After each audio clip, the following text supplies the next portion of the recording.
Welcome back everybody to another one of my aviation history videos, and today we'll be looking at episode 32 in my history on the RCAF. Today we'll be looking at 429 Squadron, from its start in World War II as a bomber unit to today as one of the RCAF's most important strategic transport units. 429 has had a pretty decent history. Let's take a look at that, and as always, my name is Sean, and this is Sean's Aviation.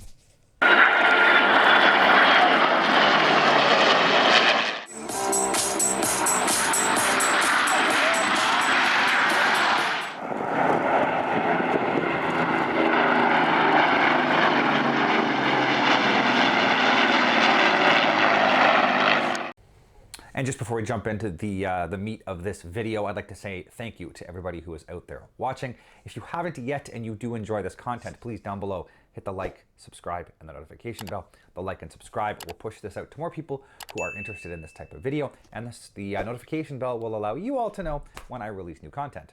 And on that note, let's get into this and see the history of 429. 429 Squadron was formed on November 7th of 1942 at RAF Eastmoor as the RCAF's 27th Squadron formed overseas and its 10th heavy bomber unit. It was part of 4 Group and was assigned the squadron code AL and received their first aircraft Wellington Mark IIIs that month. After a few weeks of training and exercises, the unit flew its first operational mission on the night of January 21st, 1943, when 3 aircraft were tasked with mining ops near Terschelling. Of the 3 dispatched, 1 returned safely, 1 aborted, and 1 failed to return. Starting in January, the unit received a number of Wellington Mark X, which had more powerful engines, and they flew a mix of the Mark IIIs and these Mark X. On April 1st, the unit was transferred over to 6 Group, the RCAF Bomber Group, but nothing much had changed at the squadron level. In August of that year, the unit relinquished the Wellingtons and received the Halifax Mark II, the Merlin engine version of that airframe. With the change in aircraft came a change in base, and on August 13th, the unit relocated to RAF Leeming.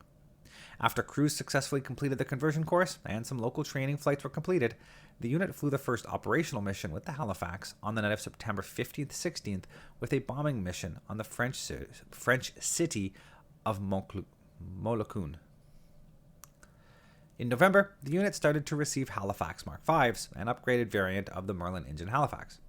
They flew a mixed fleet of Mark IIs and Mark Vs until January of 1944, when the last of the Mark IIs left the unit.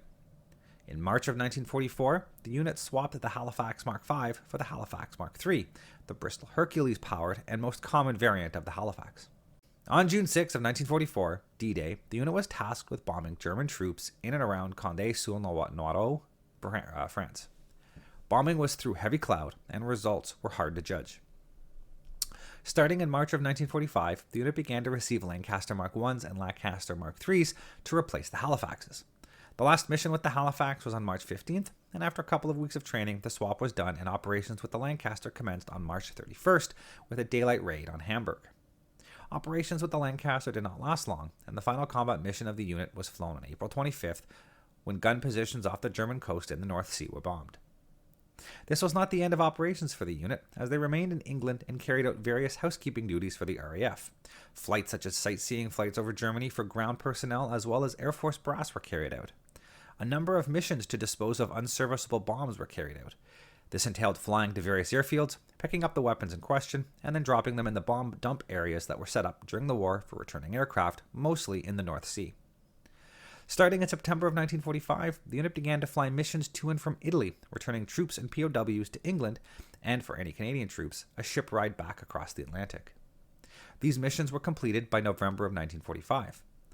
The unit was disbanded while based at Leeming on June 1st of 1946, though I cannot find any record of what the unit did between December of 1945 and June of 1946.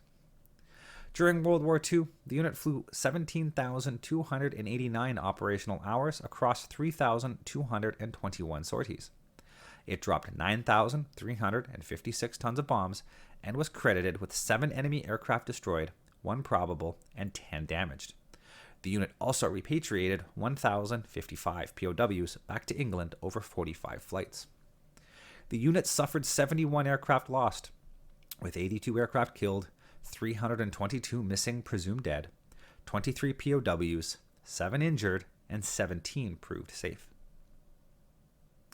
The post-war life of 429 started relatively late when the unit was reactivated at St. Hubert on August 21st of 1967 as a tactical transport unit. It was assigned de Havilland Buffaloes and flew numerous missions supporting CAF units around the world. It was disbanded in 1971 during a general drawdown of the forces.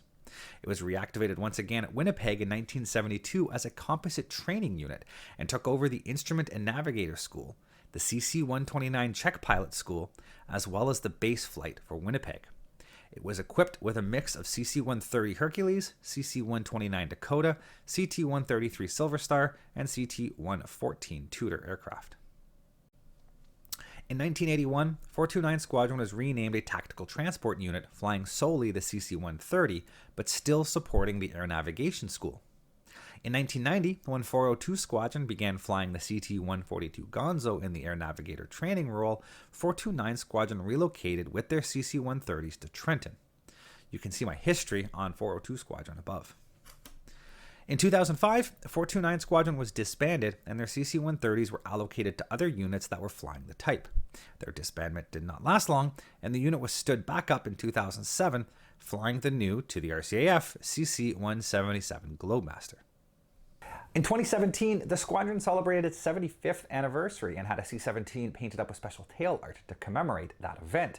And I unfortunately never actually managed to see that tail art in person, but I'll get a picture here of what it looked like. So 429 today continues to provide both strategic as well as tactical transport requirements for the RCAF and has been used numerous times to help support domestic missions, most notably recently with some of the evacuations of the forest fires as well as supplying equipment and manpower to fight those forest fires we saw in northern Canada as well as western Canada in the past couple of years. So hopefully 429 continues to provide this support for the RCAF in the coming years, and with the C-17 not going anywhere, I suspect we'll see a lot more 429 helping Canadians as well as the RCAF and worldwide in these different types of support missions. Now, on that note, thank you for watching. We'll see you all next time.